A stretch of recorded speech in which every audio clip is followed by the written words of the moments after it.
สวัสดีท่านผู้ฟังที่เคารพทุกท่านครับขอต้อนรับเข้าสู่รายการทนายความพบประชาชนทางสถานีวิทยุพระพุทธศาสนาวัดฝายหินอำเภอเมืองเชียงใหม่นะครับทุกวันเสาร์10 ถึง 11 นาฬิกาผมทนายสุรชัยอาจินวัฒน์ดำเนินรายการนำรายการกฎหมาย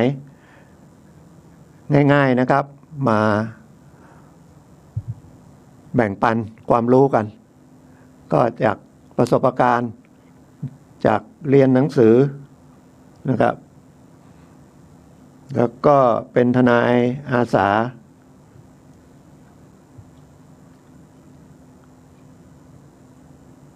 ความจริงก็คุยทุกครั้งนะใจมันก็รักเรื่องความยุติธรรมเรื่องกฎหมายแต่ไม่มีโอกาสเรียนมหาวิทยาลัยเปิด1 สอบไม่ได้เลือกนิติศาสตร์อย่างเดียวแล้วก็ไม่ได้เรียนสายสามัญเรียนสายอาชีวะนะครับมันก็ไปสู้สายสามัญเขาไม่ได้โดยเฉพาะเรื่องคณิตศาสตร์เรื่องภาษาอังกฤษอ่อนครอบครัวลำบากตอนช่วงเรียนหนังสือนะครับน้องก็เยอะครอบครัวใหญ่มาก8 คนนะครับเดี๋ยวนี้ก็ยังอยู่ครบนะครับผมก็เป็นคนโตก็ต้องพยายามเรียนเพราะว่าแล้วก็ไปเรียกเรียนอาชีวะเพราะว่าคิดว่าจบมาก็ทำงานได้แล้วก็จริงเพื่อจะได้ช่วยแบ่งเบาภาระพ่อแม่แล้วก็เป็นคนเกียจค้านไม่ตั้งใจเรียนหนังสือสอบตกป .4 ผมไม่จบนะครับอันนี้ไม่ได้พูดเล่นนะถ้าเขามายกเรื่องขึ้นมาว่าเฮ้ยแล้วคุณไปเรียนต่อจนมาถึงจบตอนนี้ได้ไงป .4 คุณไม่ผ่านนะ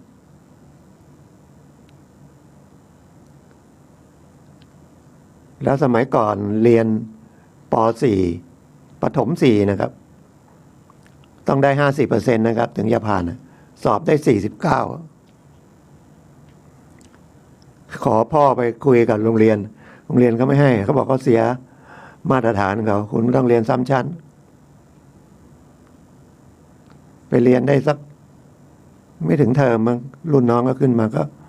แล้วพ่อแม่ก็ลำบากด้วยก็เลยหยุดเรียนไปเฉยๆทิ้งไปเลยให้น้องเรียนแบ่งเบาภาระพ่อแม่โดยการไม่ไปโรงเรียนพ่อแม่ก็เริ่มติดค่าเรียนด้วย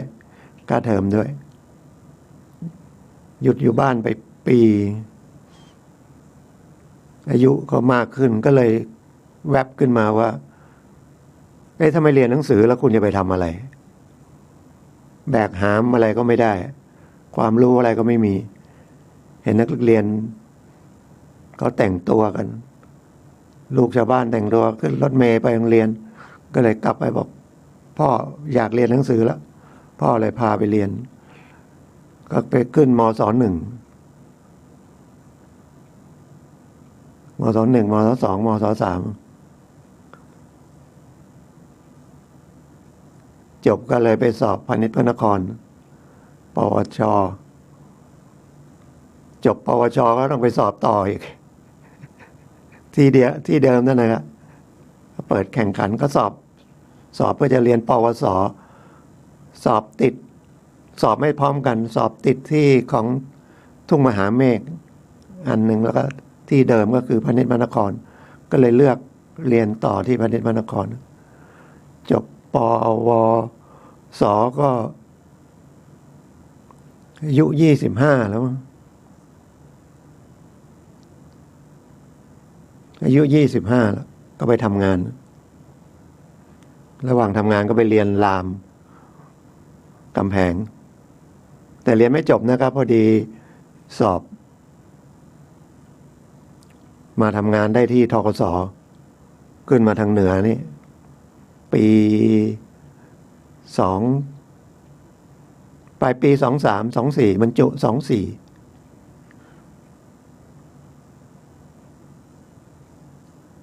อายุ30 กว่าแล้วยังดีนะไม่เกินอายุ35ก็ยังรับสมัครเป็นพนักงานรัฐวิสาหกิจได้ถ้ายังจะเรียนรามคำแหงต่อมันต้องเดินทางไปสอบเทอมหนึ่งหลายวันก็เลยพอดีมสท.เปิดผมก็เลยลงเรียนมสท.นะครับเรียนบริหารธุรกิจก่อนเพราะว่าต่อจากปวสมาเรียน2 ปีได้บริหารธุรกิจเพื่อจะมาปรับอาวุธมาปรับขั้นของรัฐวิสาหกิจของธกส.ให้มันเป็นระดับ4เขาก็ไม่ให้ปรับนะเขาบอกว่าคุณมาเรียนที่หลังไม่ใช่ผมไม่ได้จบปริญญาแล้วมาสมัครโดยใช้วุฒิปวสตอนที่เขารับสมัครเนี่ยเขาไม่ให้ พอดีเขาก็เปิดรับบุคคลภายนอกระดับปริญญาตรีเพื่อจะเข้ามาเป็นสินเชื่อระดับ4ก็ต้องให้พวกผมไปสอบแข่งกับบุคคลภายนอกด้วยรุ่นนั้นมี6 คนหรือ8 คนนะไปสมัครสอบที่มีวุฒิแบบผมก็เลยสอบได้ก็เลยได้เลื่อนนะครับแล้วก็เลยเรียนนิติศาสตร์ต่อเพราะว่า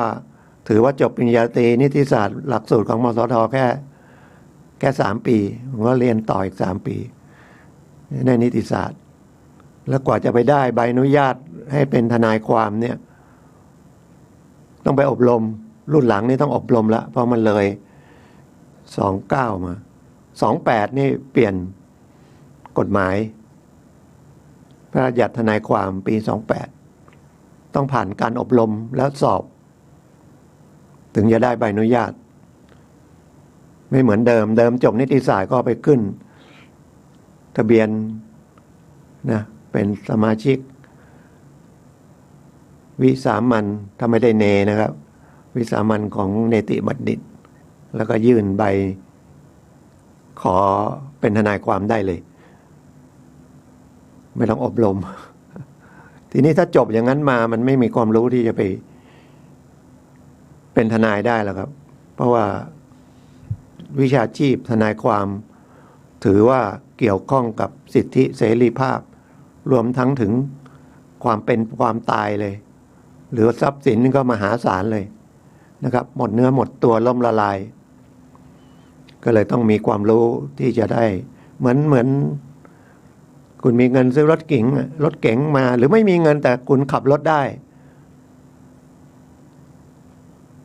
แต่ไม่มีใบขับขี่คุณขึ้นไปก็โดนตำรวจจับที่จับเพราะว่าเขาไม่เชื่อว่าคุณมีความรู้ในการขับขี่รถยนต์บนท้องถนนสาธารณะได้อย่างปลอดภัยคุณต้องไปผ่านการสอบเรื่องกฎจราจรทดสอบเรื่องสายตาเรื่องสีเรื่องปฏิกิริยาในการเบรกในการขับแล้วก็ต้องไปขับขี่ถึงจะได้ใบอนุญาตเหมือนปัจจุบันก็มีโรงเรียนสอนสมัยก่อนก็ต้องสอบกับขนส่งอย่างเดียวนะทีนี้มันคนเยอะขนส่งทำหน้าที่ไม่ไหวก็เลยตั้งโรงเรียนสอนขับรถยนต์สมัยก่อนมีโรงเรียนสอนขับรถยนต์นะเพื่อจะฝึกให้ก่อนจะไปสอบของกรมการขนส่งแต่เดี๋ยวนี้เปิดให้โรงเรียนเอกชนเนี่ยอบรมแล้วก็สอบเหมือนแล้วก็ได้ใบก็ไปออกใบขับขี่ได้เลยทนายความว่าตอนนี้ก็ประเทศไทยมีสัก100,000นะแล้วก็ว่าความจริงๆไม่ถึง100,000นะครับก็เลยเป็นงาน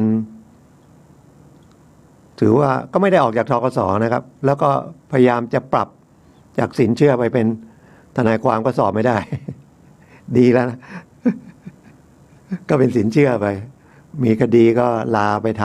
ำนะครับท่านรับฟังรายการทนายความพบประชาชนนะครับผมทนายสุรชัยจินวัฒน์ดำเนินรายการก็ถือว่าวันเสาร์ทีนึงก็มาคุยกับท่านนะครับเป็นสาระมั่งไม่เป็นสาระมั่งก็นะ ถือว่าให้โอกาสผมแล้วกันนะครับเข้ามาเยี่ยมเอาเสียงมาเยี่ยมชมเยี่ยมถึงบ้านนะครับแล้วคลื่นของ104.5นี่ก็อาจจะลิงก์ไปทั่วนะครับเดี๋ยวนี้ก็ออกไป Facebook ออกไป YouTube ก็เข้าไปดูได้หลังจากออกรายการปุ๊บก็ลง YouTube แล้วลง Facebook แล้วนะครับไม่รู้เป็นยังไงมั่งนะไม่กล้าดูสิ่งที่ตัวเองพูด หรือดูรูปตัวเอง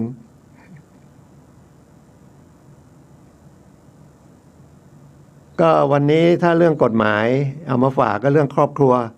โดยเฉพาะเรื่องสมรสและเรื่องหย่าเพราะพอดีมีคดีเข้ามาคดีของผมที่พูดว่ามีคดีเข้ามาเขาเข้ามาปรึกษานะครับปรึกษาโทรศัพท์มาก็มีผมก็ใช้เบอร์เดิมนะครับ0896355649 0896355649ก็โทรมาเขาอาจจะฟังรายการหรือบางทีเขาก็ไปขอเบอร์ที่สภาทนายความเขาก็ให้เบอร์ผมนะไม่ทราบยังไงนะแล้วก็วันก็ยังมีโอกาสไปเป็นทนายให้คำปรึกษาที่ศาลจังหวัดลำพูนที่ศาลครอบครัวและเยาวชนจังหวัดลำพูนแล้วก็ที่สถานีตำรวจนะครับกองเมืองหรือสถานีตำรวจภูธรเมืองลำพูนแต่ไม่ใช่ทุกวันนะครับถ้าทุกวันก็สบายเลยนะครับ เพราะว่ามีค่าตอบแทนให้โรงพักก็นั่งสัปดาห์ไม่ใช่เดือนหนึ่งก็ประมาณ2-3 ครั้งศาลก็ครั้งหนึ่ง2 ครั้งนะก็พอมีค่าตอบแทนก็เป็นค่าน้ำมันรถขับมาออกรายการทุกวันเสาร์ได้นะครับแล้ววันจันทร์ผมก็ไปออกที่ลำพูนที่วัดสันปะยางหลวงช่วงบ่าย3:30ถึง4:30แต่วันเสาร์ก็มานี่วันเวลาก็รวดเร็วนะครับแป๊บเดียวผ่านมาแป๊บเดียว7 วันรวดเร็วมากนี่เข้ามาเดี๋ยวก็จะเข้าพรรษาละลืมโควิดมันโอ้โหตายวันนี้น่าจะ10,000เนาะเมื่อวาน 9,000 ฉะนั้นระมัดระวังนะครับใครยังไม่ได้ฉีดยารีบลงทะเบียนแล้วไปฉีดยานะเขาจะได้จัดเรื่องวัคซีนได้ถูกต้องฉีดก่อนเลยนะครับอะไรก็ฉีดนะครับถ้าไม่ฉีดนะครับจะไม่มีว่าอย่าไปเกี่ยงวัคซีนน่ะถ้าฉีดจะตายเนี่ยมันไม่ตายนะเปอร์เซ็นต์มันน้อยแต่ถ้าไม่ได้ฉีดแล้วป่วยนะครับมันจะทรมานนะแล้วฉีดก็ไม่ใช่ว่าไม่ป่วยนะแต่ป่วยมันไม่รุนแรงแล้วรักษาหายง่ายตอนนี้โอ้โหเห็นแล้วมันเป็นสงครามโรคเลยนะทั้งโลกอะแล้วของเราไม่ได้ผลิตวัคซีนได้เองนะครับแล้วคนที่ผลิตประเทศที่เขาผลิตได้เขาก็ต้องไว้ให้เขาประชาชนเขาก่อนนะครับแต่ตอนนี้ก็ว่าจะได้จากเมืองจีนมานะครับแล้วก็ฉีดนะครับผมก็ฉีดไปแล้วนะครับเมื่อวันที่7 มิถุนาก็ไม่มีอาการอะไรนัดอีกทีเดือนกันยามั้งจริงๆตอนนี้ถ้ามีโอกาสฉีดได้จะไปฉีดนะครับไปกลัวฉีดวัคซีนก็ป่วยอย่างอื่นก็ตายหรือขับรถอุบัติเหตุนะครับปีนึงตายเท่าไหร่นะครับหรือเป็นโรคหัวใจไม่ได้ฉีดวัคซีนก็ตายโรคสมัยก่อนโรคเอดส์นะเดี๋ยวนี้ก็โรคอะไรความดันเส้นโลหิตแตกรุ่นน้องๆผมบางทียังไม่ทันเกษียณก็ตายหรือบางทีก็เกษียณมาไม่ถึงปีก็ตายหัวใจวายเป็นมะเร็งมั่งเป็นสารพัดนะครับท่านไปฉีดวัคซีนก็เท่ากับช่วยตัวเองนะครับ2ช่วยคนในบ้านนะครับช่วยสังคมด้วยแล้วถ้าเกิดพลาดพลั้งจริงๆยังไม่ได้พิสูจน์ออกมาเลยว่าตายเพราะวัคซีนนะแ แต่รัฐบาลก็จ่าย400,000จะบอกคุ้มไม่คุ้มไม่บางคนไปอุบัติเหตุตายเนี่ยนะครับ แล้วก็ไม่มีพรบเนี่ยแล้วเป็นฝ่ายผิดเนี่ยฝ่ายผิดกฎหมายเองฝ่ายประมาทเองเนี่ยได้ไม่กี่หมื่นนะครับ แต่ถ้าเป็นไม่เป็นฝ่ายผิดเนี่ยเราจะได้เยียวยาจากฝ่ายตรงข้ามที่มาชนเรา หรือถ้าไม่มีก็ยังมีกองทุนนะครับ ได้ประมาณ300,000ตายเนาะจะบอกมันคุ้มไม่คุ้มกับชีวิตก็ยังดีกว่าไม่ได้อะไรเนาะเหมือนเราอยู่ชนบทหรือว่าผมอยู่ธกสเนี่ยก็สมัครชาปนกิจกันทั้งนั้นอ่ะตายได้ประมาณ100,000ก็ช่วยค่างานศพแล้วก็โหทำไมมันค่างานศพเนี่ยมันไม่เสียกันแพงนะครับ วันเป็นหมื่นวันเป็น20,000ไว้3 วันก็หมดนะครับของผมก็ยกศพให้โรงพยาบาลตั้งแต่ปี31แล้วนะก็คงได้เป็นอาจารย์ใหญ่ของนักศึกษาแพทย์นะหวังไว้อย่างนั้น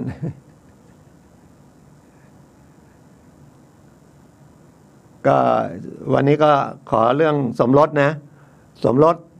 โดยหลักเกณฑ์เลยจริงๆก็ต้องบรรลุนิติภาวะแต่ถ้าอายุ17บริบูรณ์ทั้งชายทั้งหญิงแล้วพ่อแม่ยินยอมผู้ปกครองยินยอมก็สมรสได้นะครับหรือถ้าเยาวชนยาสมรสต่ำกว่า17นะครับต้องขอศาลขออำนาจศาลผมเคยทำคดีอายุ13เองผู้หญิงผู้ชายก็30มั้งแต่เด็กรุ่นใหม่อายุ13ก็โตใหญ่เลยไม่รู้ยังไงชอบพอกันจะแต่งงานกันก็ต้องไปขอศาลก็พรรคพวกในผู้ชายก็พรรคพวกธกสนั่นแหละนะครับก็ไปยื่นศาลให้ศาลก็อนุญาตจริงๆไปได้เสียกันแล้วล่ะนะครับแล้วถ้าไม่ยอมแต่งงานพ่อแม่เขาก็ต้องเอาเรื่องหนึ่งเอาเรื่องคดีอาญาก็คืออายุ13เนาะพรากผู้เยาว์พ่อแม่เอาเรื่องแล้วเด็กอันนี้เป็นกายอาจจะเป็นถ้าไม่เป็นข่มขืนเพราะเด็กยินยอมแต่จะโดนข้อหาพรากผู้เยาว์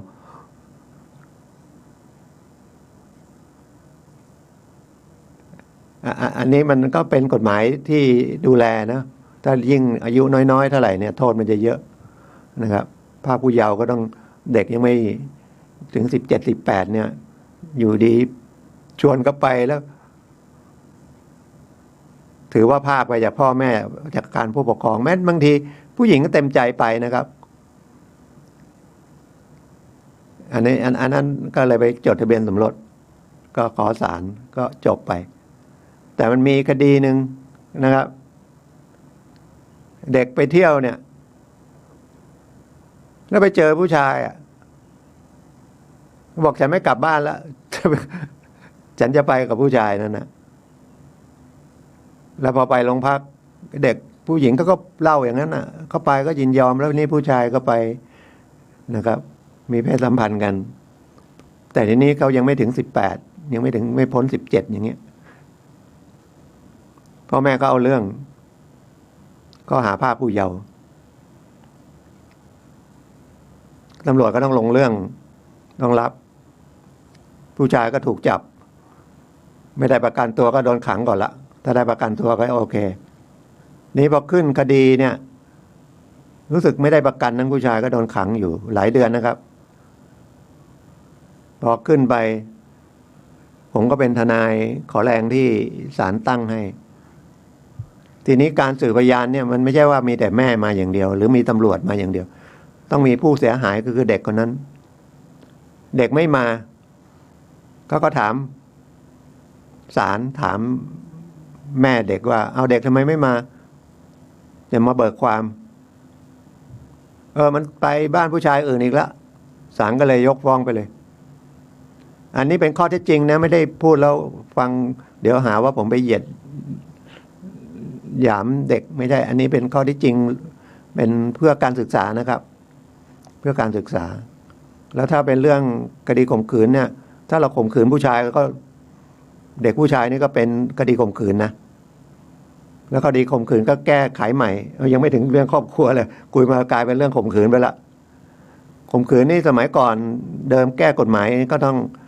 อวัยวะเพศเข้าไปในอวัยวะเพศแต่ในนี้มันเพิ่มช่องขึ้นมานะครับช่องปากช่องทวารหนักเป็นข่มขืนนะครับกฎหมายก็ดูสองทางนะแล้วพอพูดถึงข่มขืนก็มีอีก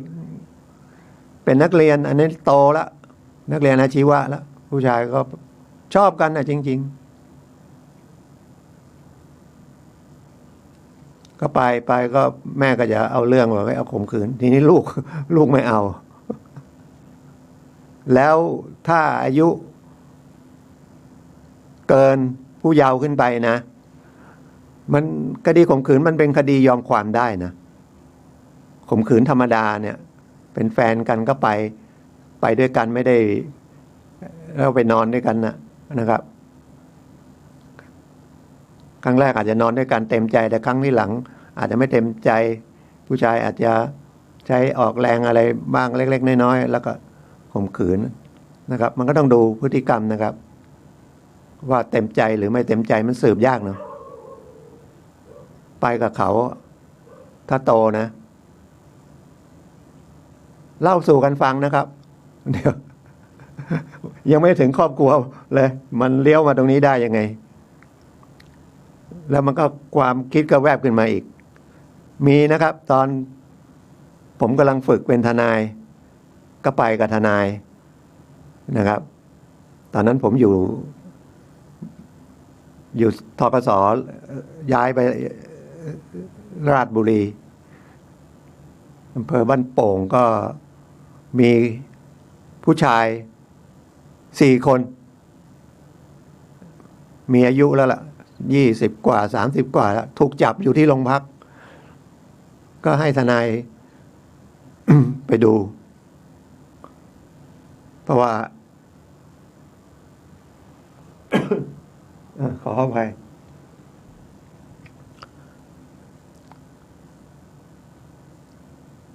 เพราะว่าการเป็นคดีอาญาเนี่ยต้องขอทนายปรึกษาได้นะทนายก็ไปผมก็ตามไปคุยไปเราก็โดนขังมาตั้ง6-7 เดือนแล้วถามเอาแล้วทำไมโดนข้อหาพาผู้หญิงไปค้าประเวณีนะข้อหาหนักนะแต่ทีนี้พอข้อที่จริงก็คือเขาเป็นคนบ้านเดียวกันอย่างนี้แล้วกันนะคนนั้นก็พวกนั้นทำงานอยู่ที่กรุงเทพแล้วก็ไปเที่ยวสาวผู้หญิงเป็นค้าประเวณีอยู่แล้วเขาก็บอกว่าเขาอยู่ที่นี่นานแล้วมีที่อื่นไหมช่วยพาเขาย้ายที่หน่อยผู้ชายก็เลยบ้านโป่งมันมีแล้วมันใกล้กรุงเทพเขาก็เลยย้ายมาบ้านโป่งทีนี้ด้วยความฉลาดรู้กฎหมายแต่รู้ผิดผู้ชายนั่นน่ะไปกับผู้หญิงที่โรงพักไปขอลงบันทึกประจำวันว่าผู้หญิงให้ฝ่ายชายพามาค้าประเวณีโดยความเต็มใจก็ผิดเลยครับถูกจับเลยผู้หญิงไม่โดนนะ เพราะผู้หญิงไม่ได้โดนค้าประเวณีแต่ผู้ชายโดนว่าพาผู้หญิงไปค้าประเวณีเนี่ยเดินเข้าไปติดคุกจริงๆเลยลงบันทึกประจำวันตำรวจเอ้าคุณทำผิดแล้วนี่เขาห้ามพาผู้หญิงไปค้าประเวณีก็ติดอยู่นั่นน่ะประกันก็ไม่ได้ก็พยายามคุยบอกรับสารภาพเพ้อนะครับเขาบอกเขาไม่ผิดผู้หญิงเต็มใจเขาก็เถียงแค่นั้นน่ะโอ้คุยกันกว่าไม่ยอมรู้เรื่องเลยต้องพอดีทนายที่ไปด้วยเขาคนภาคเดียวกันเอาว่าก็เลยส่งภาษาภาคเดียวกันเขาเข้าใจเขาเลยยอมรับแล้วขึ้นศาลก็ลงโทษ1 ปีรับสารภาพ เหลือ6 เดือนรอลงอาญา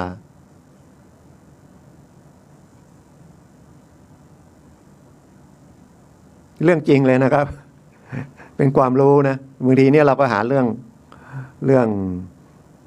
ติดคุกติดตารางเองนะครับเอาเดี๋ยวมันจะเลยไปเรื่อยละมันนึกอะไรขึ้นมาอย่างนี้อีกเยอะเอาเรื่องสมรสก่อนเมื่อกี้ว่าสมรสอายุ17ก็พ่อแม่ยินยอมถ้าต่ำกว่าก็ถ้าสมรสกันจริงก็ศาลโดยมากแกเป็นผู้หญิงนะอายุน้อยอ่ะผู้ชายอายุน้อยไม่มีอ่ะ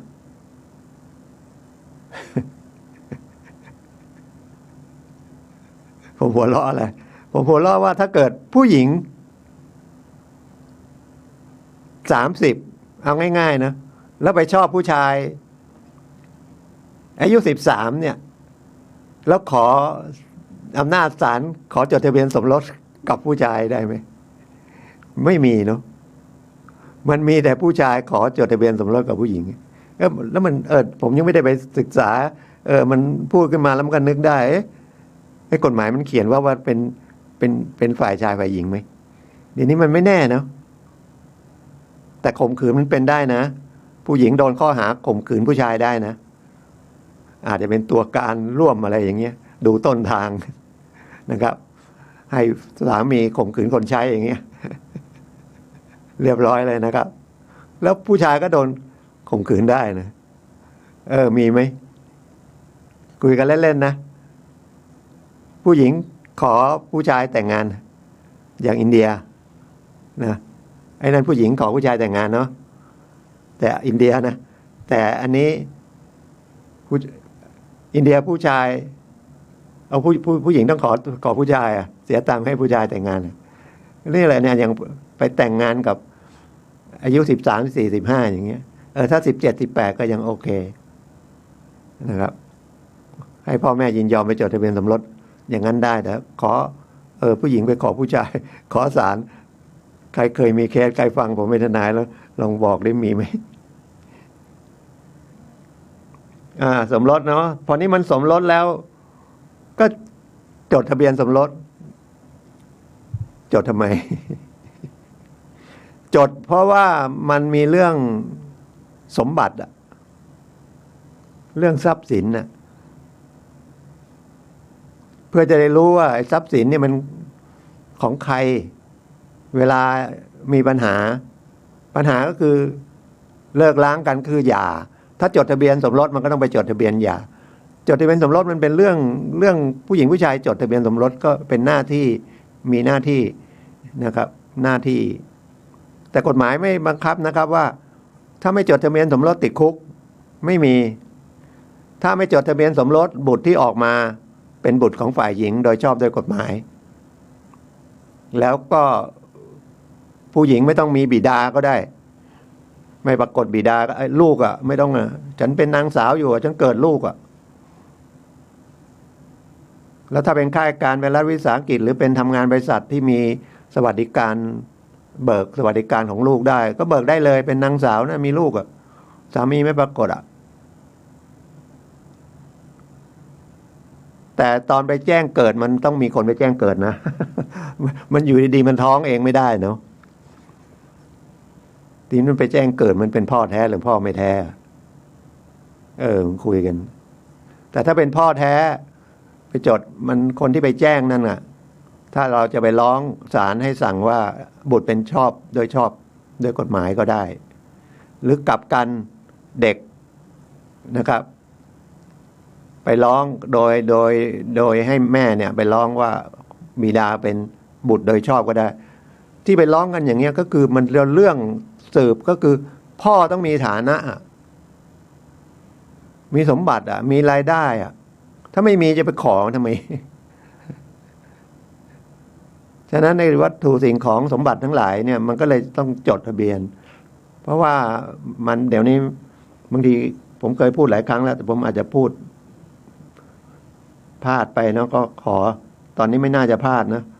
มันเป็นสินส่วนตัวกับสินสมรสละนะครับสินส่วนตัวก็คือจดทะเบียนสมรสละได้สิน ได้ทรัพย์สินมาหลังจดทะเบียนสมรสแต่อาจจะเป็นสินส่วนตัวก็ได้ถ้าเป็นสินส่วนตัวก็ของใครก็คนนั้นจัดการถ้าเป็นของฝ่ายหญิงจดทะเบียนสมรสแล้วพ่อแม่ฝ่ายหญิงตายฝ่ายหญิงได้รับมรดกของพ่อของแม่ก็เป็นมรดกของฝ่ายหญิงนั่นแหละ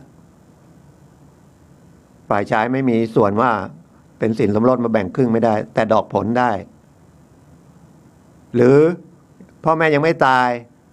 เราจดทะเบียนสมรสแล้วอันนี้พูดทั้งฝ่ายชายฝ่ายหญิงเลยนะครับ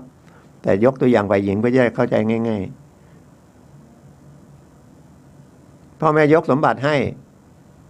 ยกให้เสน่หาก็เป็นของฝ่ายหญิงยกให้ฝ่ายใครก็เป็นของฝ่ายนั้นไม่เป็นสินสมรสยกเว้นดอกผลแล้วถ้าฝ่ายที่ได้รับมาอย่างเงี้ยสินเดิมเนี่ยเปลี่ยนเป็นทรัพย์สินอื่นก็ยังเป็นสินเดิมอีกอะมันติดภาษากฎหมายเก่าสินส่วนตัวเนี่ยมันก็จะเป็นสินส่วนตัวอยู่นะครับยกเว้นดอกผลแต่ถ้ามันมาเกิดฝ่ายชายก็เหมือนกันนะคือฝ่ายชายพ่อแม่ให้ฝ่ายชายถ้าเขาจะให้เป็นสินสมรสเขาจะต้องไประบุตอนที่จดทะเบียนคือเอาเรื่องที่ดินอย่างเดียวแล้วกันนะครับมันต้องมีทะเบียนถ้าไม่มีทะเบียนมันก็โมฆะอีกจะต้องว่าให้เป็นสินสมรสหรือเป็นมรดกก็มรดกว่าถ้าตายให้เป็นสินสมรสสินสมรสก็คือระหว่างสามีภรรยาถ้าตายก็ได้ครึ่งหนึ่งของอีกฝ่ายหนึ่งนะครับไอ้นั่นก็ไปว่าเรื่องมรดกนะครับหรืออย่างที่บอกว่าทำไมต้องเป็นลูกนอกกฎหมายทำไมต้องเอาเข้าไปเป็นลูกในกฎหมายเพราะว่าถ้านอกกฎหมายไม่อาจจะไม่มีสิทธิ์รับมรดกไงพ่อแม่ตายนะครับฉะนั้นบางทีพ่อแม่ตายไปปุ๊บลูกเขาก็ไปร้องได้นะเพราะว่าเขาเป็นลูกโดยชอบเพื่อจะได้รับมรดกได้แม้แต่พ่อแม่ตายไปแล้วแต่ก็ต้องพิสูจน์กันแต่ถ้ายังมีชีวิตอยู่มันพิสูจน์ง่ายเนี่ยมันไม่ใช่เรื่องอะไรเลยถ้ากฎหมายมันเรื่องทางโลกมันก็เรื่องสมบัตินั่นแหละนะครับทีนี้หย่ากันทีนี้มันมีปัญหาเนี่ยเมื่อ2-3 วันนี้มีผู้หญิงคนหนึ่งเขาโทรมาหาเขาไปติดต่อสภาทนายความที่ลำพูนแล้วก็ได้เบอร์ผมไปก็โทรบอกหย่ากันไปจดทะเบียนหย่ามาประมาณ2 ปีแล้วลูกก็เลี้ยงพ่อก็มีรายได้ดีก็ให้เดือนละ15,000แต่มาไม่กี่เดือนมานี้ส่งมาเป็นปีนะครับก็ไม่ได้ผิดนัดเลยนะส่งให้ลูก15,000หย่ากันประมาณสัก2 ปีเสร็จแล้วสามีก็ไปมีภรรยาใหม่พอมีภรรยาใหม่กำลังจะท้อง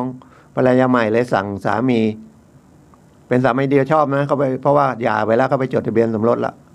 บอกห้ามไอ้ที่คุณไปตกลงเอาเงินให้ลูกของคุณกับเมียเก่าเนี่ยไม่ให้ส่งสามีก็เชื่ออะไรไม่ส่งภรรยาที่หย่ามาก็เลยมาปรึกษาว่าจะทำไงผมก็บอกก็ต้องฟ้องนะครับ15,000มาค้างมาเท่าไหร่ก็ได้ก้อนนั้นมาก่อนพร้อมดอกเบี้ยแล้วไปหน้าศาลมีอำนาจสั่งว่าคุณต้องชำระนะแล้วเขาบอกว่าผมก็ถามว่าฝ่ายชายมีฐานะมีการงานดีอย่างนี้โอกาสมีได้แล้วก็เขาก็มีทรัพย์สินอะไรอย่างเงี้ยได้แต่ถ้าไม่มีรายได้ไม่มีอะไรไม่ต้องไปฟ้องไม่ได้อะไรหรอกเสียตังค่าใช้จ่ายในศาลเสียค่าทนายเปล่าๆแต่เขายังมีรายได้มีอะไรแล้วไอ้เรื่องค่าเลี้ยงดูบุตรนี่มันขึ้นตามอายุด้วยนะตามอัตราของฝ่ายชายด้วยที่จะส่งได้ไม่ได้ตอนหย่ากันอาจจะลงไว้เขาบอกว่าตอนหย่าเนี่ยเขามีรายได้ประมาณ4-5 หมื่นเขาก็เลยให้15,000แต่ถ้าอนาคตเขาขึ้นไป7-8 หมื่นแล้วเงินเดือนเป็น100,000นะครับไอ้15,000มันอาจจะเป็น2-3 หมื่นก็ได้นะก็ฟ้องศาลให้ศาลจะพิจารณาตามนั้นด้วยแล้วลูกก็โตขึ้นเรื่อยๆก็ต้องค่าใช้จ่ายเยอะนะครับไม่ใช่มาให้เมียเนาะให้ลูกนะเนี่ย ถ้าไม่มีกฎหมายแล้วมันจะทะเลาะกันยังไงบางทีมันก็ทะเลาะไปทะเลาะมาขี้เกียจรอกฎหมายฆ่ากันเพราะเรื่องเงินเรื่องทองนี่แหละแต่มันก็ต้องจำเป็นนะฉะนั้นจริงๆผมไม่อยากฟ้องหย่านะมันไม่รู้เขาทะเลาะกันจริงหรือเปล่าเพราะบางคนทำทนายอื่นก็บอกทำแล้วมันไม่จบเดี๋ยวก็ดีกันเดี๋ยวก็หย่ากันพอหย่ากันทะเลาะกันก็มาหาทนายบอกเดี๋ยวนี้ไม่รับทำผมก็ไม่อยากทำนะฟ้องหย่ามันไม่รู้พอฟ้องหย่าเพราะมันก็มีศัตรูเคยไปฟ้องหย่าฝ่ายชายเงี้ยเนาะฝ่ายหญิงมาขอแล้วก็ฟังฝ่ายหญิงอย่างเดียวเราไม่ได้ฟังฝ่ายชายเลยฉะนั้นมันก็เลยศาลจะนัดไกล่เกลี่ยนะครับคดีครอบครัวมรดกเรื่องการหย่าการอะไรพวกเนี้ยครอบครัวและเยาวชนเนี่ยศาลเด็กศาลเยาวชนเนี่ยถ้าเป็นคดีเรื่องสมรสเรื่องสมรสเนี่ยก็นะเรื่องเด็กเรื่องสมรสเกี่ยวกับการสมรสเนี่ยก็คือศาลเยาวชนมีผู้เยาว์อย่างเงี้ยนะครับ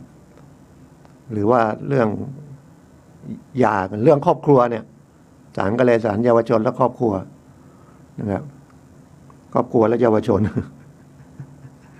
เรียกศัพท์ไปศัพท์มาเป็นเขตอำนาจศาลของศาลนั้นนะครับไม่ใช่ไปขึ้นศาลจังหวัดนะครับหรือศาลแขวงอะไรนะขึ้นศาลเยาวชนนี่แหละนะครับอีกรายหนึ่งอีกรายนี้ผู้ชายฟ้องฝ่ายหญิงก็ไม่เรียกร้องอะไรแต่ว่าทิ้งร้างกันเกิน3 ปีการฟ้องหย่าเนี่ยมันมีตั้ง12 ข้อหานะประเด็นที่จะต้องหย่ากันได้นะครับเป็นชู้กันอะไรอย่างเงี้ยนะครับเลี้ยงดูหญิงอื่นเลี้ยงดูชายอื่นเดี๋ยวนี้กฎหมายสมัยก่อนเขียนว่าฝ่ายชายมีชู้เดี๋ยวนี้มันก็ผู้หญิงก็มีชู้ได้ นะมันสมัยใหม่สมัยก่อนมันไม่มีนะมันจะเป็นแบบฝ่ายชายเป็นชู้หญิงฟ้องหย่าได้แต่เดี๋ยวนี้มันก็เป็นชู้หญิงเป็นชู้ก็ได้ชายเป็นชู้ก็ได้แล้วไม่ใช่ฟ้องหย่าอย่างเดียวนะครับฟ้องเรียก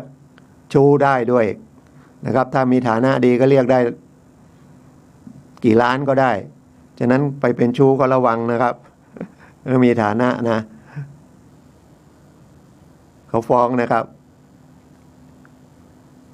ผู้ชายไปเป็นชู้ผู้หญิงก็โดนด้วยนะผู้หญิงไปมีชู้ก็ผู้ชายที่เป็นชู้ก็โดนฟ้องด้วยฟ้องเรียกทรัพย์สินแล้วทีนี้มันอันนั้นมันกฎหมายไม่ออกเนาะผู้หญิงกับผู้หญิงอยู่ด้วยกันผู้ชายกับผู้ชายอยู่ด้วยกันเขาก็ยังมาขอว่าจดเป็นหุ้นส่วนชีวิตมันก็เหมือนกับจดทะเบียนสมรสนะครับมันก็กฎหมายก็ไหลไปตามโลกตามคนนะตามกิเลสคนแล้วกันอันนี้ฟ้องหย่าก็มาอ้อนวอนขอฟ้องได้นะครับพี่น้องก็มาบอกว่าผู้หญิงก็ทิ้งไปแล้ว แล้วไม่ยอมจดทะเบียนสมรสเรียกเท่าไหร่ก็ไม่จดทะเบียนหย่าเรียกมาก็ไม่ยอมมาหย่าก็ต้องฟ้องนะครับ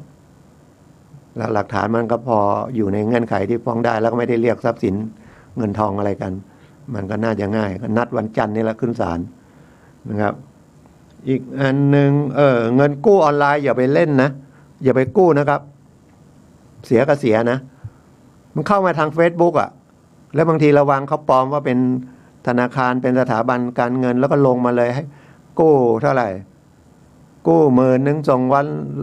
100วัน200อะไรเงี้ยเสียตัวนะครับเสียเงินนะบางทีบอกให้ลงทะเบียนก่อนเดี๋ยวก็เชิญเงินเท่านั้นไป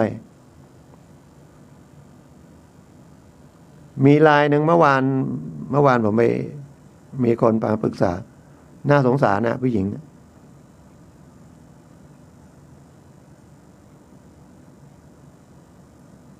โดน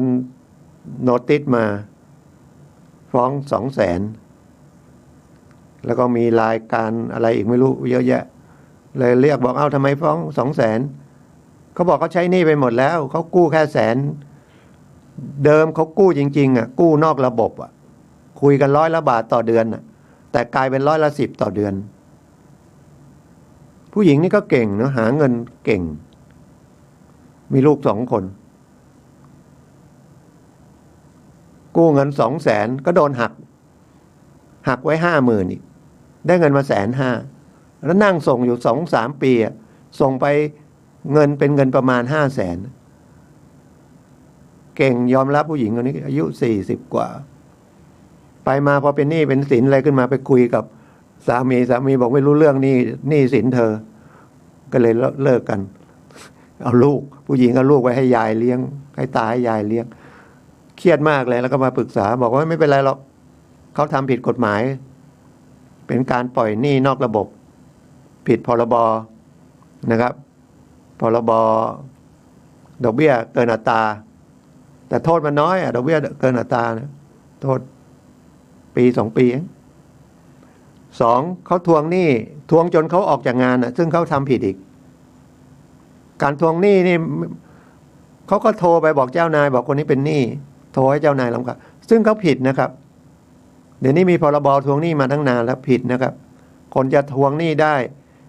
เป็นบริษัททวงหนี้และเป็นบุคคลทวงหนี้ต้องขึ้นทะเบียนนะตั้งบริษัททวงหนี้นะครับแล้วก็โทรมาทวงหนี้กลางวันนี่ต้องโทรเวลาทำงานโทรได้ครั้งเดียวแล้วก็โทรกับตัวเองโทรกับตัวลูกหนี้เองนะไม่ใช่โทรหาเพื่อนโทรหาเจ้านายผิดหมดแล้วอันเนี้ยมันก็ผิด2 อันละดอกเบี้ยเกินอัตราทวงถามแล้วก็ข่มขู่บอกไม่ให้เดี๋ยวจะมาทำร้ายอะไรอย่างเงี้ยผมเลยแนะนำบอกว่าคุณรวบรวมหลักฐานเนี่ยไปลองไปแจ้งความดูที่ตำรวจรับไหมตำรวจต้องรับนะมันเป็นคดีอาญาแผ่นดินนะแล้วตอนนี้ตัวเองก็ไม่มีอะไรถึงก็ฟ้องเป็นแพ่งก็ไม่ต้องไปศาลก็ได้ไม่ต้องไปใช้แล้วโหใช้เงินกู้150,000ใช้ไปตั้ง500,000เขาคงไม่โกหกผมเนาะไม่รู้จะโกหกผมทำไมคนอย่างเงี้ยโดนเยอะนะครับรายหนึ่งก็กู้100,000ใช้ไป200,000ก็ไม่ยอมคืนใบที่ดินให้จะเอาอีกฉะนั้นให้ระวังนะครับเรื่องกู้เงินกู้ทองแล้วไปเซ็นอะไรไว้มั่งก็ไม่รู้อีกอันนึงพูดเรื่องกู้เงินมันก็ต้องไปพูดเรื่องค้ำประกันค้ำประกันยิ่งหนักไอ้ตัวลูกหนี้ได้เงินไปแล้วทิ้งหนี้ไว้ให้ผู้ค้ำประกันแล้วตัวไอ้ลูกหนี้จริงไม่มีหลักทรัพย์อะไรฉะนั้นการค้ำประกันอย่าไปค้ำ2กู้เข้าไปในระบบนะครับอย่างน้อยๆก็ไปธนาคารห้องแถวพวกเงินด่วนทั้งหลายเนาะแต่พวกนี้จะไปเอาก็คือมันได้น้อยแล้วต้องมีหลักทรัพย์มันก็เลยไปยอมเอานอกระบบแต่นอกระบบเขาก็กล้าให้เนาะแล้วเขาขู่เอาไม่ได้จริงๆเขาก็ทำร้ายเอาอย่างอีสานก็เอาใบที่ดินไปไว้เยอะแยะเลยรัฐบาลก็ไปแก้ไขให้คืนใบที่ดินได้เยอะเลยนะครับเพราะว่าไม่นั้นเขาก็จะจับแล้วถ้ามันทำผิดกฎหมายแล้วมีตั้งแต่เป็นกลุ่มขึ้นมาหน้าเป็น5 คนขึ้นไปมั้งมันจะเป็นข้อหาซ่องโจรอีก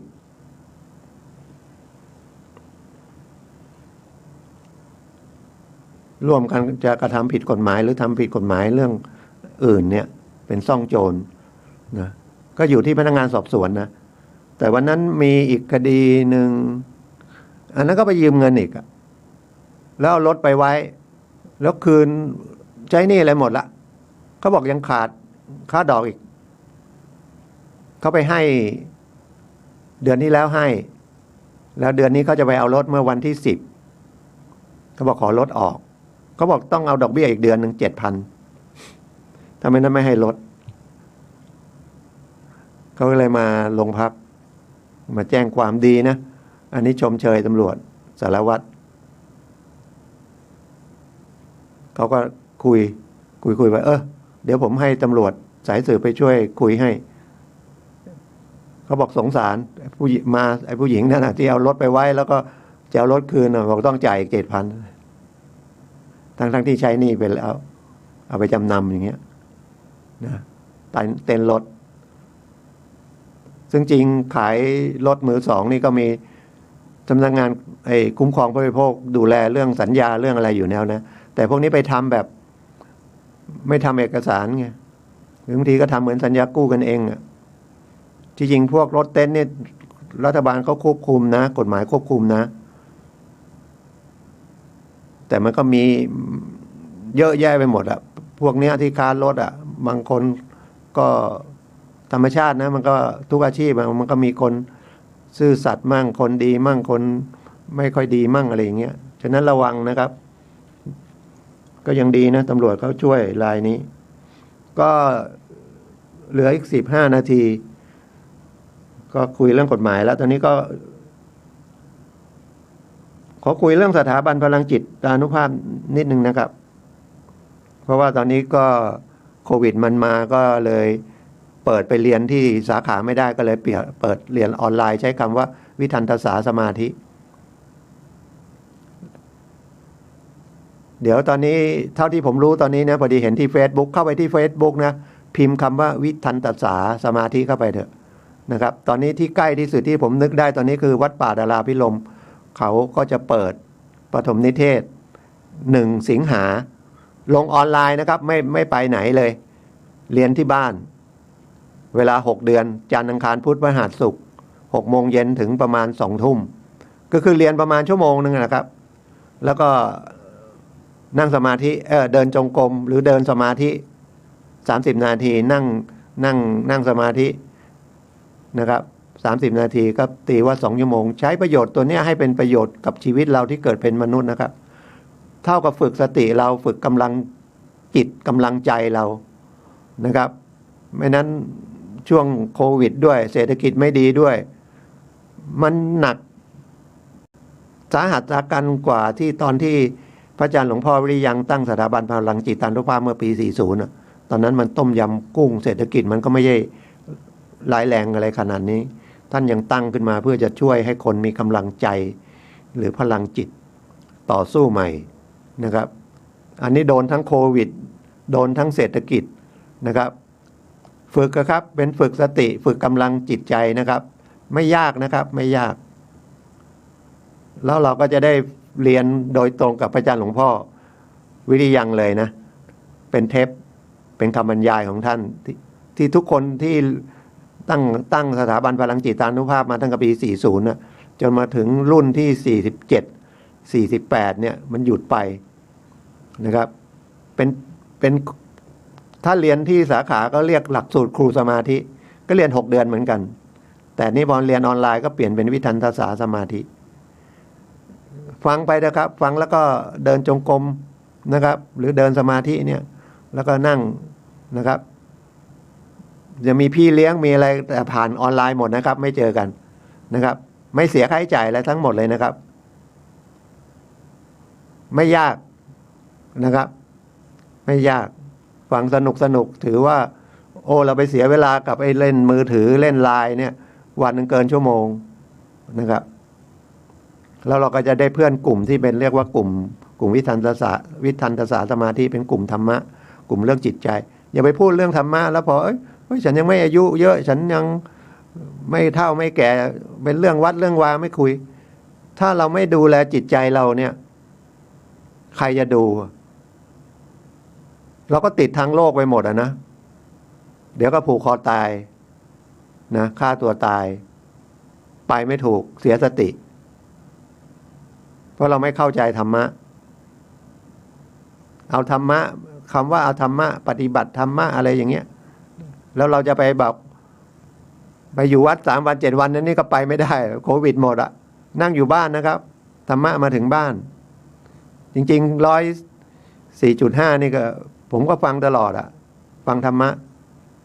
นะครับมีตลอดคืนน่ะแต่เนี่ยมันจะเป็นเหมือนเป็นหลักสูตรเลยนะครับมีทดสอบมีอะไรแต่ว่าไม่ยากไม่เลยฟังไปทำไปนะครับ ไม่ยากวัดป่าดาราพิรมย์นะครับผมมีเบอร์โทรศัพท์นะครับจดนะครับใครสนใจไปหาข้อมูลก่อนเนาะแล้วมันจะดียังไงมันบอกไม่ถูกอะเนาะผมก็เรียนหลักสูตรครูสมาธิตั้งแต่ปี2553ที่เชียงใหม่มาเปิดบ้านศรีสุกรีนะครับแล้วก็ขยายไปเรื่อยทั่วเชียงใหม่เนี่ยนะครับเชียงใหม่เชียงรายทางภาคเหนือเนี่ยก็ขยายมาจากสาขา24บ้านศรีสุกรีเนี่ยแหละนะครับทีนี้มันวัดป่าดาราพิรมย์นะครับ088 252 9427 088 252 9427เป็นวิทันตสาวัดป่าดาราพิรมย์ของผมตอนนี้เรียนอยู่ที่สังกัดสาขา242วัดพระยืนลำพูนเริ่มเรียนมาได้เรียนวันที่1กรกฎาคมมาเนี่ยได้มา7วันละนะครับมาเรียนมาประมาณ10วันละ2 อาทิตย์ละนะครับก็ทำให้ชีวิตดีขึ้นเยอะนะครับเพราะว่าเราได้ดูแลเห็นใจเราอะเห็นความคิดเราอะแล้วเราก็รู้ว่าอ๋อ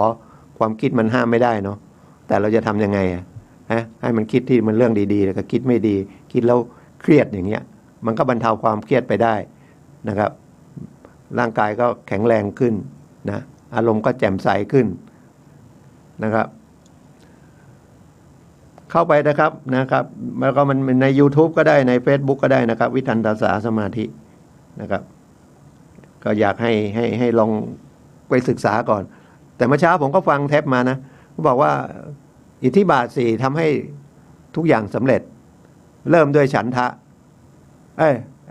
ฉันทะความชอบแต่มันก็เกิดจากศรัทธาก่อนเนาะฉันทะวิริยะจิตตะวิมังสานะครับคนที่จะทำอะไรสำเร็จนะครับทั้งทางโลกทั้งทางธรรมนะครับเรียนหนังสือเก่งก็ต้องเนี่ยนะศรัทธาก่อนว่าเราจะเรียนวิชาเนี้ยแล้วเราก็สนใจรักมันฉันทะนะครับแล้วก็พอมีฉันทะแล้วเราก็ชอบนะครับเราก็วิริยะนะครับแล้วเราก็จิตตะก็สนใจแล้วก็ไต่ตองวิมังสานะครับดูคนที่เขาสำเร็จนะครับคนที่เขาเป็นอะไรมีหน้ามีตาขึ้นมาจากคนธรรมดาเป็นภาคษาเป็นอัยการเป็นนายทหารเป็นตำรวจไม่ใช่เกิดมาเป็นนะพ่อเป็นนายพันนะครับลูกเป็นจอมพลลูกเป็นพลเอกมันไม่ใช่ถ่ายทอดมาถ้าจิตมันไม่เอามันก็เลิกแล้วนะครับมันก็ไปทั้งอันไหนได้สตางค์จะเอาอันไหนได้เพลิดเพลินจะเอาก็ไปติดยาเสพติดติดสุราติดโควิดไปดื่มสุราก็ไม่เป็นไรหรอกเพื่อนกันเปิดหน้ากากดื่มสุราล้างโควิดเลยก็ติดที่นี่ไม่ติดเฉพาะกลุ่มตัวกลับไปบ้านไปติดครอบครัวอีกระหว่างเดินทางไปอีกก็ไปกันใหญ่เลยมันเลยขึ้นมาใหญ่นะครับอันนี้ตัวอย่างเท่าที่พอมานั่งคุยกันได้นะไม่ได้ตำหนิติเตียนใครนะครับนะก็ถือว่าคุยเพื่อเตือนนะครับหรือว่าเรียกอะไรนะเตือนสติแล้วกันเนาะมีสติอยู่แล้วทุกคนนะครับแต่ว่าบางทีมันอ่อนมั่งแก่มั่งบางทีมีเรื่องง่ายๆเลยเนี่ยสติที่ก็บอกบางทีจิตมันตกสติแตกอะไรเงี้ยนะเพราะเราไม่ได้ฝึกกำลังใจครับเหมือนกับร่างกายเราไม่ออกกำลังมันก็อ่อนแอเชื้อโรคก็โจมตีง่ายนะถ้าจิตใจเราได้ฝึกนะครับฝึกไว้มันมีอะไรกระทบสิ่งที่ไม่ดีมันมีสิ่งไม่ดีช่วงนี้มันสิ่งไม่ดีทั้งนั้นนะที่กระทบนะครับทีวีก็มีแต่ล่อขายของเมื่อกี้ก่อนเข้ารายการก็ยังโทรศัพท์มาขายของอีกนะครับไปซื้อของก็ครั้งเดียวผ่านไอทีวีนั่นนะ มันก็เลยติดไว้เลย เดี๋ยวทำไงจะลบมันออก เดี๋ยวออกจากสมาชิกมันนะครับ แล้วเราก็ไปเห็นวัตถุก็คือเงินทองก็จำเป็นนะครับ ไม่ใช่ว่าไม่จำเป็น ไม่ใช่ว่าไม่อยากได้ตังค์นะคนนั่งตรงนี้ก็อยากได้สตังค์นะครับ น้ำมันก็30 บาทแล้ว เติมน้ำมัน600-700-800นี่เติมน้ำมัน1,000นะครับในน้ำ2 ขวด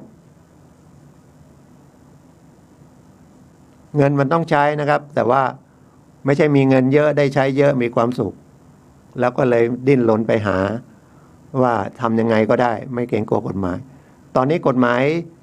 ยาเสพติดแก้ไขใหม่นะครับ ยึดอย่างเดียวเลยนะครับ แล้วได้คนไปยึดคนเป็นอะไรเจ้าหน้าที่ก็ได้ เรียกว่าอะไรอ่ะค่าน้ำจับค่าตอบแทนในการไปทำงานเสี่ยงอะไรพวกเนี้ยได้เพิ่มมาจากเดิม25%กลายเป็น50%เนาะโอ้ได้เยอะเลยนะ แต่เขาเสี่ยงนะโอ้กว่าจะไปล่อจับรายใหญ่ๆได้เดี๋ยวนี้จับยึดเลยนะครับฉะนั้นทำไมไอ้ข่าวพวกนี้ไม่ออกมาที่รายใหญ่ๆที่โดนยึดโดนอะไรจะได้รู้ว่าโอ้มันไม่คุ้มเลยนะครับ ไปค้ายาเสพติดแล้วโดนจับโดนอะไรนะครับ อีกอันนึงมาพูดถึงตรงนี้แล้วก็เตือนนะอย่าไปยุ่งเกี่ยวกับยาเสพติดแล้วเผลอไปเปิดบัญชีเลยนะครับ ขอช่วยเปิดบัญชีหน่อยตั้งให้2,000คุณไปเปิด1,000แล้วกันแล้วเสร็จแล้วเอาสมุดบัญชีมาให้เอาบัตร ATM รหัสมาให้แล้วเขาไปค้ายาเสพติดมีโอนเงินเข้ามานะจบเลยนะครับคุณติดคุกเท่ากับคนที่เขาทำนั่นเลยคนค้ายา25 ปีคนเปิดบัญชีก็โดน25 ปีนะครับคุณเข้าไปในธนาคารเห็นไหมว่าเปิดบัญชีนะครับรับจ้างเปิดบัญชีผิดกฎหมายนะครับผมยังน่าจะบอกว่านะครับโทษถึง25 ปีหรือถึงนะครับเขาจะได้กลัวเพราะไม่รู้นะครับคำว่าไม่รู้ก็คือคิดว่าไม่มีใครรู้ประมาททำไปยุ่งกับยาเสพติดแล้วตอนนี้ยาเสพติดกับราคาก็ลงมาเยอะเลยนะฝนตกด้วยแล้วขายถ้าเข้าไปค้าขายมันก็ต้องเสพก่อนนะถ้าคุณเสพธรรมดาไม่เป็นไรเม็ด2 เม็ดคุณก็โดนข้อหาเสพก็เอาไปบำบัดไม่มีโทษ